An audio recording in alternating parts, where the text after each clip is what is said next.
வணக்கம்.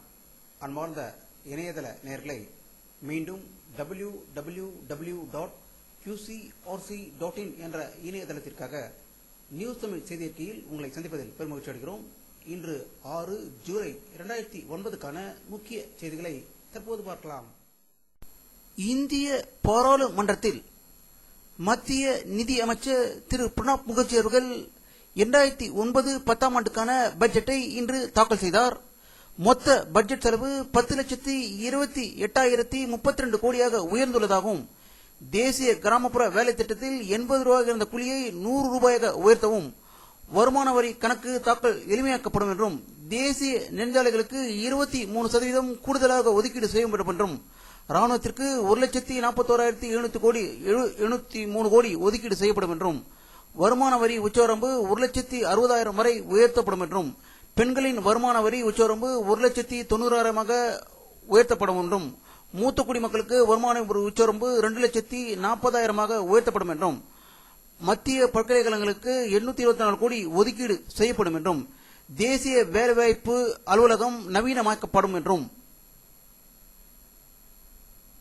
இந்தியாவில் உள்ள எந்த ஒரு வேலைவாய்ப்பு மையத்திலும் பதிவு செய்துவிட்டால் இந்தியாவில் எந்த இடத்தில் வேலை இருந்தாலும் அவர்களுக்கு தெரிவிக்கப்படும் என்றும், நேர்முக வரி பங்கு 56% அதிகரிக்கப்படும் என்றும், வருவாய் பற்றாக்குறை 4.8% இருக்கும் என்றும், மேற்கு வங்காளம் ஆயர்புழை நிவாரணத்துக்கு 1000 கோடி ரூபாய் ஒதுக்கப்பட்டுள்ளது என்றும், ஆனால் தமிழக முதல்வர் போன ஆண்டு புயல் நிர்வாகம் கேட்டபோது 100 கோடி ஒதுக்கியது குறிப்பிடத்தக்கது. இலங்கை தமிழர் நிவாரணத்துக்கு 500 கோடி ஒதுக்கப்பட்டுள்ளதாக செய்திகள் வந்து கொண்டிருக்கிறது. அது தமிழர்களுக்கு சென்றடையுமா அல்லது சிங்களவர்களுக்கு சென்றடையுமா என்று தெரியவில்லை. விவசாயிகளுக்கு 7% வட்டி கடன் வழங்கப்படும் என்றும், 1 லட்சம் வரையிலான வீட்டு வசதி கடனுக்கு மானியம் வழங்கப்படும் என்றும் திரு பிரணாப் முகர்ஜி அவர்கள் செய்தி வெளியிட்டிருக்கிறார்கள்.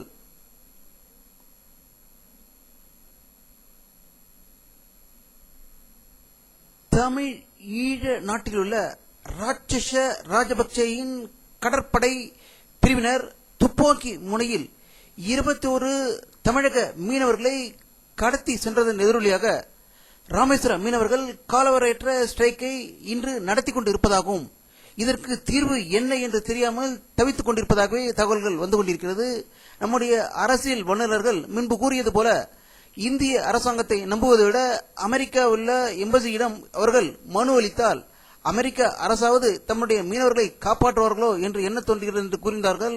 அதை அவர்கள் நிறைவேற்ற வேண்டும் என்று மீண்டும் வலியுறுத்தி இருக்கிறார்கள்.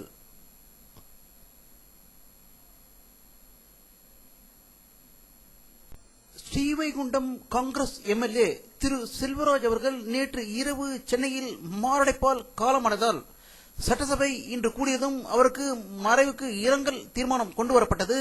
சபாநாயகர் ஆவுடையப்பன் இரங்கல் தீர்மானத்தை வாசித்தார். இதையடுத்து அனைத்து உறுப்பினர்களும் 2 நிமிடம் எழுந்து நின்று மௌன அஞ்சலி செலுத்திய பின்னர் செல்வராஜ் அவர்களின் மறைவுக்கு அஞ்சலி செலுத்தும் வகையில் இன்று சட்டசபை நிகழ்ச்சிகள் ஒத்தி வைக்கப்பட்டதாக செய்திகள் வெளிவந்து கொண்டிருக்கிறது.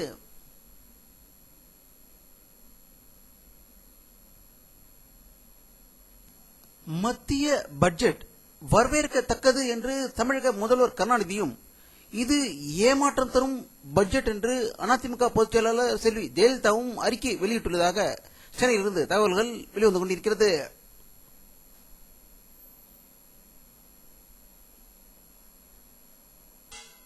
இன்று வெளியிடப்பட்ட பட்ஜெட்டில் ஏழைகளுக்கு எந்த திட்டமும் அறிவிக்கப்படவில்லை என்று பாமக நிறுவனர் டாக்டர் ராமதாஸ் அவர்கள் செய்தி வெளியிட்டிருப்பதாக சென்னையிலிருந்து தகவல்கள் வெளிவந்து கொண்டிருக்கிறது.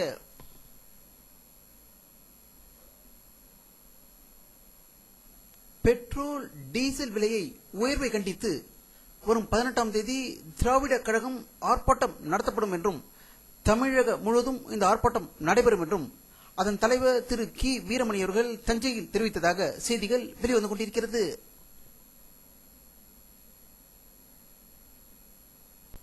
தமிழ்நாடு சுகாதாரத்துறை அமைச்சர் திரு எம்.ஆர். கே. பன்னீர்செல்வம் அவர்கள் மருத்துவ கவுன்சிலிங்கை இன்று தொடங்கி வைத்து முதல் 10 இடங்களை பிடித்த மாணவ மாணவிகளுக்கு மருத்துவக் கல்லூரியில் சேர்வதற்கான அனுமதி சான்றிதழை வழங்கியதாக சென்னையிலிருந்து தகவல்கள் வெளிவந்து கொண்டிருக்கிறது.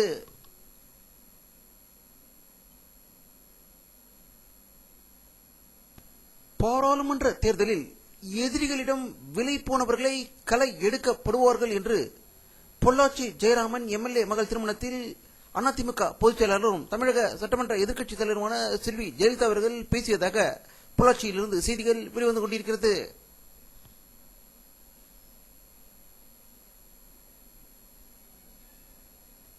சுதந்திர போராட்ட தியாகியும் திபேத் புத்த மத தலைவருமான தலாய் லாமா தனது 74வது பிறந்த நாளை இன்று டெல்லியில் கொண்டாடியதாகவும் 50 ஆண்டுகளாக அரசியல் தஞ்சமளித்த இந்தியாவுக்கு அவர் நன்றி தெரிவித்ததாகவும் இந்த விழாவில் முன்னாள் குடியரசுத் தலைவர் அப்துல் கலாம் அவர்கள் கலந்து கொண்டதாக டெல்லியில் இருந்து தகவல்கள் வெளிவந்து கொண்டிருக்கிறது.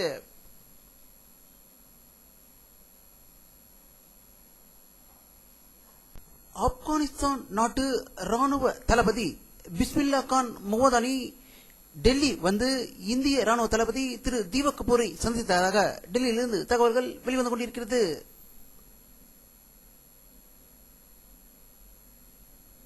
மத்திய பிரதேச மாநிலம் சிங்கரலி என்னும் இடத்தில் வெடிபொருள் தொழிற்சாலையில் ஏற்பட்ட பயங்கர தீ விபத்தில் வெடிமருந்துகள் வெடித்ததில் 35 பேர் பலியானதாக போபாலிலிருந்து தகவல்கள் வெளிவந்து கொண்டிருக்கிறது.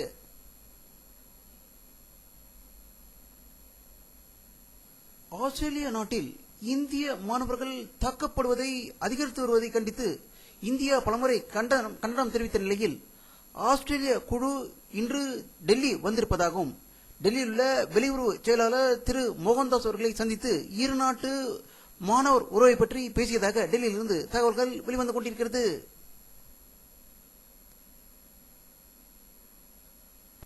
இந்தியாவின் முன்னாள் துணை பிரதமர் திரு பாபு ஜெகஜீவன் ராம் அவர்களின் 23வது மறைவு நாள் இன்று டெல்லியில் அனுசரிக்கப்பட்டதாகவும் அவருடைய சமாதிக்கு பாராளுமன்ற சபாநாயகர் திரு மீரா குமார் அவர்கள் மலர் தூவி அஞ்சலி செலுத்தியதாக தகவல்கள் வெளிவந்து கொண்டிருக்கிறது.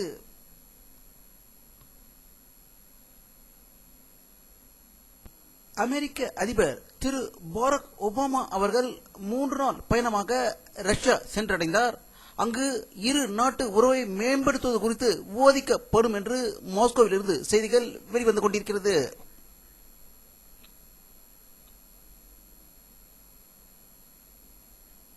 சீனாவில் உள்ள சியான்ஜாங் மாநில தலைநகரான உருமிகி என்ற இடத்தில் முஸ்லிம் பழங்குடி மக்களுக்கும் சீன தொழிலாளர் சமூகத்திற்கும் இடையே ஏற்பட்ட பயங்கர மோதலில் 150க்கும் மேற்பட்டோர் கொல்லப்பட்டதாகவும் இதில் 20 போலீஸ்காரர்கள் அடங்கும் என்றும் தொடர்ந்து கலவரத்தின் பதட்டம் நிலவி வருவதாக சீனாவில் பீஜிங்கிலிருந்து தகவல்கள் வெளிவந்து கொண்டிருக்கிறது.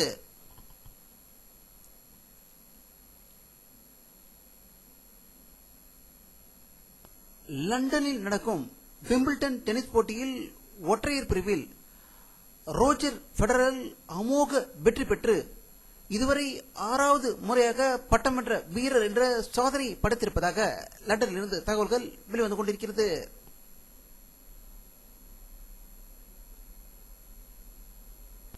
வானிலை அறிக்கை 6 ஜூலை 2009 பிற்பகல் 2:30 மணியில் எடுக்கப்பட்ட சேட்டலைட் புகைப்படத்தை தற்போது பார்த்துக் கொண்டிருக்கிறீர்கள். தமிழகத்தில் லேசான மேகமூட்டங்களே காணப்படுகின்றன. அரபிக்கடலில் நேற்று காணப்பட்ட மேகங்கள் அனைத்தும் கேரளாவில் மழை பெய்திருக்கும் என்ற வாய்ப்புகள் அதிகம் இருந்தது. இதேபோல் அரபிக்கடலில் மேகங்கள் அதிகமாக இருக்கிறது. அவை கேரளாவை நோக்கி வருவதற்கு வாய்ப்புகள் இருக்கிறது. இதற்கு காரணம் கேரளாவில் உள்ள அடர்ந்த காடுகள் மற்றும் மலை பிரதேசத்தினால் மழைகள் அங்கு அதிகமாக பெய்வதற்கு வாய்ப்பு இருக்கிறது. தமிழகத்தில் அப்படிப்பட்ட ஒரு காடுகளோ அல்லது மலை பிரதேசங்களோ அதிகம் இல்லாததால் 90% இடங்களில் மழை பெய்யாமல் இருப்பதற்கு காரணம் இதுவே என்று தோன்றுகிறது.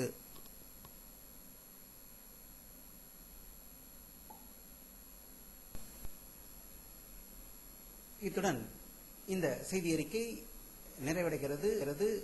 மீண்டும் நியூஸ் தமிழ் செய்தி அறிக்கையில் உங்களை சந்திக்கும் வரை உங்களிடமிருந்து விடை பெறுவது உங்கள் கே பாலாஜி. நன்றி.